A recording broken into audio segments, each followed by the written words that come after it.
Selamat datang di channel Pemuja Malam. Jangan lupa like, share, and subscribe ya. Terima kasih.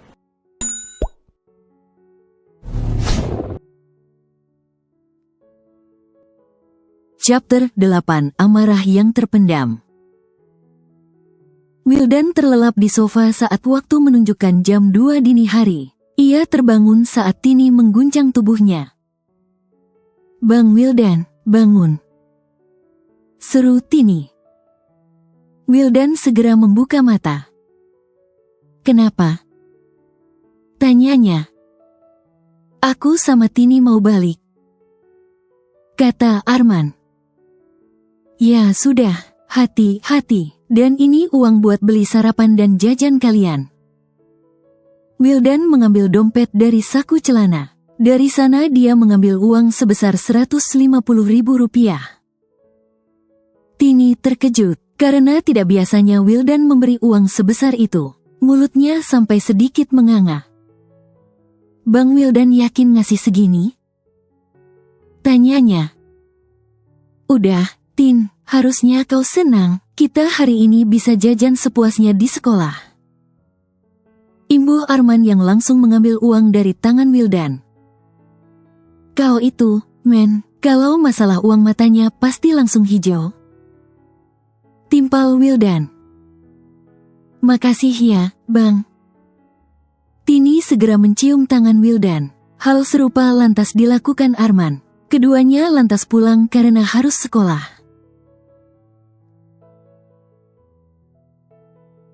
Karena usaha jasa fotografernya sukses besar, satu persatu Wildan mulai meninggalkan beberapa pekerjaan paruh waktunya.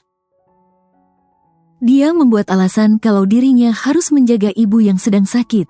Padahal kenyataannya Wildan mencoba ingin fokus menjadi fotografer. Hari itu Wildan berada di rumah sakit hampir seharian. Jadwal kuliahnya di hari tersebut kebetulan dibatalkan oleh dosen yang bersangkutan. Wildan baru saja mendapat beberapa balasan pesan dari orang-orang yang ingin memakai jasanya. Salah satunya adalah pelanggan yang bekerja sebagai model. Bersamaan dengan itu, seseorang datang. Dia tidak lain adalah Pak Yono. Lelaki tua tersebut tidak sendiri, ada Indah yang menemaninya. "Pak Yono," ujar Wildan. Pak Yono tidak mengatakan apapun. Dia justru bergegas memeluk Wildan. Dirinya bahkan terisak. "Makasih ya, Nak, terima kasih," ungkap Pak Yono. Dari sana Wildan tahu kalau Pak Yono pasti mengucapkan terima kasih karena hutang yang sudah dibayarkan. Wildan lantas membalas pelukan Pak Yono. "Sudah, Pak, kebetulan saya ada rezeki berlebih. Makanya saya bantu," tutur Wildan. "Nanti Bapak pasti akan bayar.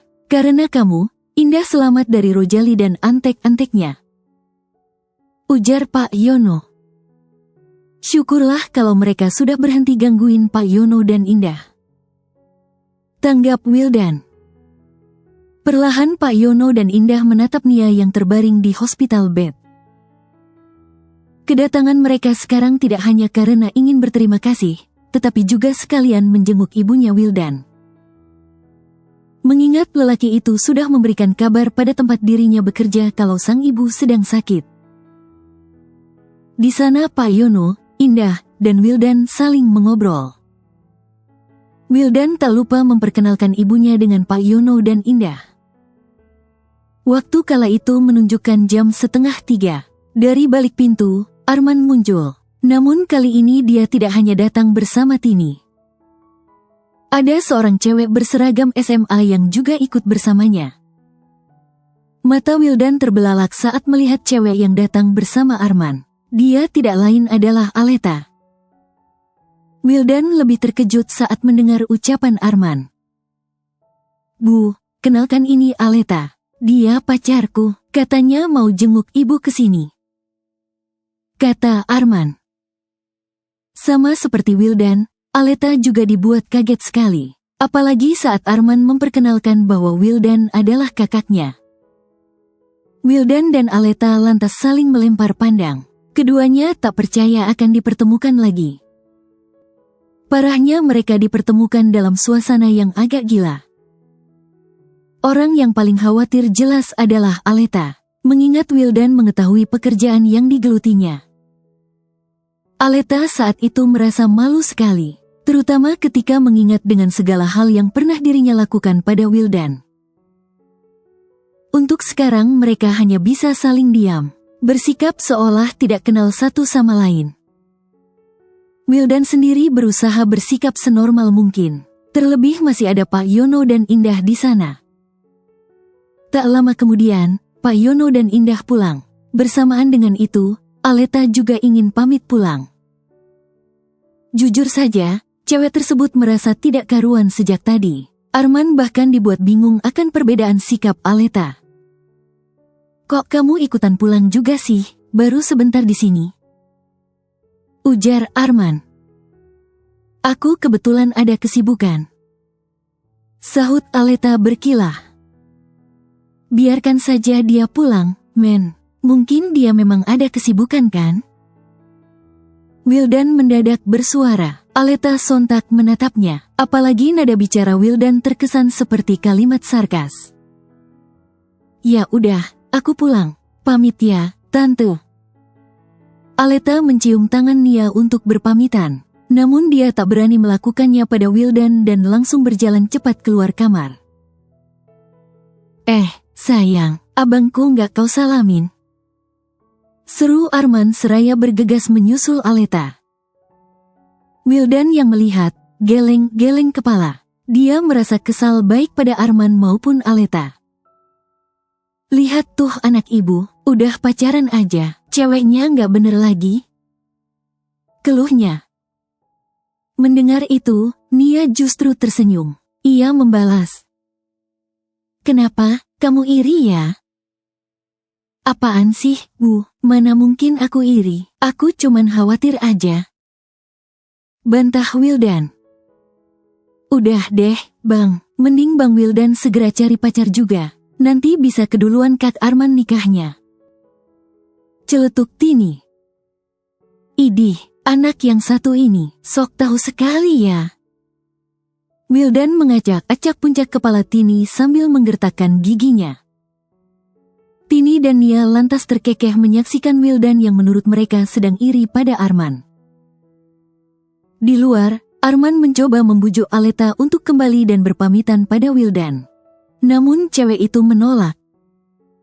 "Kamu kenapa sih? Padahal tadinya semangat banget mau kenalan sama keluargaku," timpal Arman. "Memang begitu, aku senang kok ketemu keluargamu, tapi aku harus pergi sekarang. Aku baru teringat kalau hari ini ada acara keluarga di rumah nenek," ungkap Aleta. Dia lalu meraih tangan Arman dan mendekatkan diri pada cowok itu. "Pokoknya aku janji, lain kali aku akan berpamitan baik-baik," lanjutnya. Dahi Arman berkerut, meski merasa aneh dengan sikap Aleta, namun dia memilih percaya. Arman sudah terlampau sayang pada cewek tersebut. "Oh iya, aku pinjam ponsel kamu buat telepon Gojek. Ponselku kebetulan lobet," kata Aleta. "Iya, nyih." Tanpa pikir panjang, Arman langsung memberikan ponselnya. Aleta segera mengambil ponsel Arman. Bukannya membuka aplikasi ojek online, dia justru membuka daftar kontak. Di sana Aleta mencuri kontak Wildan. Setelah bertemu lagi di keadaan seperti ini, Aleta tentu merasa harus bicara pada Wildan. Terlebih dia benar-benar mencintai Arman dengan tulus. Setelah mendapat kontak Wildan, Aleta diam-diam mengirimkannya ke ponsel miliknya. Lalu segera dia kembalikan ponsel Arman. Selanjutnya Aleta beranjak pergi meninggalkan rumah sakit. Dia langsung menghubungi Wildan. "Halo." Wildan menjawab panggilan Aleta. "Hai, Kak, ini aku Aleta. Aku rasa kita harus bicara empat mata," ujar Aleta. "Aku tahu." Wildan setuju dengan usulan Aleta. Wildan mengajak Aleta bertemu di sebuah kafe. Dia segera beranjak dari kamar dan menyerahkan tugas menjaga pada Tini. Ketika berjalan melewati lorong, Wildan bertemu dengan Arman. Adiknya itu berniat kembali ke kamar sang ibu. "Bang Wildan mau kemana?" tanya Arman. "Aku mau keluar bentar beli makan malam. Jaga ibu sana," jawab Wildan. "Tunggu dulu, Bang." Arman memegangi lengan Wildan. "Kenapa?" Dahi Wildan berkerut. "Gimana pacarku, Bang? Cantik kan?" ujar Arman sambil cengengesan dengan wajah yang sedikit tersipu malu. "Iya, cantik," Wildan menjawab singkat. Untuk sekarang dia tak mau berkomentar apapun. Dirinya ingin bicara pada Aleta terlebih dahulu. Lagi pula baginya hubungan Arman dan Aleta hanyalah romansa remaja. Wildan sendiri yakin kalau hubungan itu tidak akan berlangsung lama. Namun yang ditakutkan Wildan adalah Aleta. Dia takut cewek itu membuat Arman terjerumus ke arah salah. Mendengar pengakuan Wildan, Arman tersenyum puas. "Makanya Bang Wildan cepat punya pacar juga. Bisa gawat kalau nikahnya keduluan aku," candanya. "Idih, anak ingusan kayak kau udah mikirin nikah aja, kerja dululah. Masa sampai kau nikah, abang terus yang biayain?" protes Wildan. Arman lagi hanya cengengesan. Dia segera beranjak pergi ke kamar. Sedangkan Wildan melangkah cepat menuju pintu keluar. Tanpa sepengetahuan siapapun, Wildan melakukan pertemuan dengan Aleta di kafe. Keduanya kini duduk saling berhadapan. Dengan minuman pesanan masing-masing yang ada di meja. "Aku tidak menyangka, ternyata kau adalah abangnya Arman," ucap Aleta. "Itulah kenyataannya. Aku harap kau segera menjauh dari Arman. Maaf sebelumnya, tapi aku tak mau adikku punya pacar sepertimu," balas Wildan dengan raut wajah serius. "Aku sudah menduga kau akan menyuruhku menjauh dari Arman. Tapi asal kau tahu, perasaanku padanya tulus. Mengenai pekerjaanku aku janji akan berhenti saatnya tiba," sahut Aleta. Dia mencoba meyakinkan Wildan. "Tulus kau bilang? Bagaimana itu bisa disebut tulus saat kau tega tidur dengan lelaki lain? Aku sendiri bahkan melihat bagaimana cara kau menggodaku. Aku tak percaya kalau perasaanmu itu tulus," timpal Wildan. Dia ingin Aleta mengerti. "Aku mohon percaya sama aku, Kak. Aku bukanlah gadis buruk seperti yang kau kira. Aku ini adalah tulang punggung keluarga. Aku melakukan semua ini demi keluargaku." Aleta terisak. Ia ingin menunjukkan bahwa apa yang dikatakannya itu benar. "Aku juga tulang punggung keluarga, tapi aku tidak pernah nekat melakukan pekerjaan kotor sepertimu," balas Wildan. Aleta yang tadinya menangis, perlahan menunjukkan ekspresi datar. Dia berucap, "Kau pikir bekerja menjadi fotografer orang telanjang adalah hal baik?" Perkataan Aleta sukses menohok Wildan. Fakta yang diucapkan cewek itu seolah seperti pisau yang menancap ke jantungnya. Ya, apa yang dilakukan Wildan memang tak bisa dikatakan sebagai pekerjaan benar. Apalagi dirinya ingat betul pernah juga memotret sepasang selebriti bercinta di atas ranjang. Wildan terdiam 1000 bahasa, menunjukkan bahwa dirinya tak bisa menepis tuduhan Aleta. "Aku rasa kita punya nasib sama, Kak. Jadi sebaiknya begini saja, biarkan aku tetap berpacaran dengan Arman. Maka aku akan merahasiakan pekerjaanmu. Begitupun sebaliknya," Aleta memberikan usul. "Sebenarnya apa yang kau suka dari Arman, sampai kau berusaha keras mempertahankannya?" cecar Wildan. "Aku sudah bilang kalau aku mencintainya dengan tulus. Hanya itu, dia mungkin tidak setampan dirimu, tapi dia adalah cinta pertamaku," ungkap Aleta. Sekali lagi Wildan dibuat membisu oleh Aleta. Sekarang dia merasa benar-benar terjebak. Dirinya sendiri baru menggeluti pekerjaan yang sesuai dengan hobinya, dan Wildan tak mau itu cepat berakhir. Wildan berpikir untuk sejenak. Menurutnya yang terbaik adalah melindungi Arman dari cewek seperti Aleta. Daripada nanti menyesal di kemudian hari. Aku tidak setuju dengan usulmu. Aku tetap ingin kau putus dari Arman. Tegas Wildan. What? Aleta terperangah, berucap dengan satu kata berbahasa Inggris. Kau tidak takut aku akan menyebarkan? Enggak, yang harusnya takut di sini itu justru kau. Apalagi kau masih sekolah, dan kau juga akan mendapat resiko bila aku membeberkan pekerjaanmu. Karena mucikari dan teman-temanmu pasti akan kena imbasnya. Potong Wildan. Sekarang Aleta yang dibuat bungkam. Ia tak bisa menampik kalau pekerjaan yang dirinya lakukan lebih kotor dibanding Wildan. Jadi aku mohon, putuskan Arman. Lakukanlah secara pelan-pelan. Kalau kau tidak melakukannya, maka kau akan tahu akibatnya. Tambah Wildan. Dia meminum minuman pesanannya sejenak, lalu beranjak pergi lebih dulu dari kafe. Aleta benar-benar kehabisan kata-kata. Dia menghela nafasnya kasar. Aleta merasa sedikit kesal terhadap peringatan Wildan. Wildan sendiri merasa kalau keputusannya adalah yang paling tepat. Dia yakin Aleta menurutinya karena Wildan memiliki lebih banyak keuntungan. Sebelum kembali ke rumah sakit, Wildan singgah sebentar untuk membeli makan malam. Selanjutnya barulah dia pergi ke rumah sakit. Sekarang Wildan dan Tini sedang menikmati makan malam, sedangkan Nia kebetulan sudah makan dari jatah yang diberikan rumah sakit. Arman yang baru keluar toilet, segera ikut makan bersama Wildan dan Tini.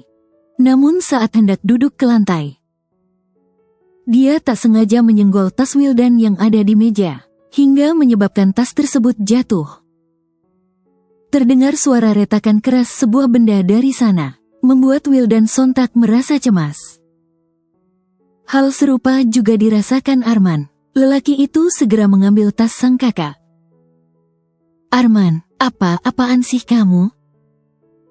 Omel Wildan yang bergegas mengambil tasnya dari tangan Arman. Maaf, Bang, nggak sengaja, ungkap Arman.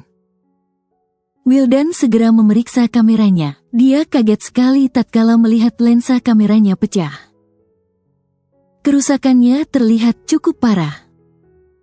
Gimana dong, Bang? Aku benar-benar nggak sengaja, kata Arman yang merasa bersalah. Terlebih dia sangat tahu kalau kamera itu adalah benda kesayangan Wildan. Arg. Wildan hanya menggeram kesal. Jujur saja, dia ingin marah dan mencaci adiknya habis-habisan. Apalagi dirinya juga baru saja mengetahui kalau Arman berpacaran dengan seorang wanita penghibur. Hal itu membuat Wildan semakin dibuat geram. Namun Wildan memilih meredam semuanya sebisa mungkin. Dia tahu kalau kemarahan hanya akan memperburuk keadaan. Jadi untuk meminimalisir amarah, Wildan bergegas pergi keluar kamar. Bersambung.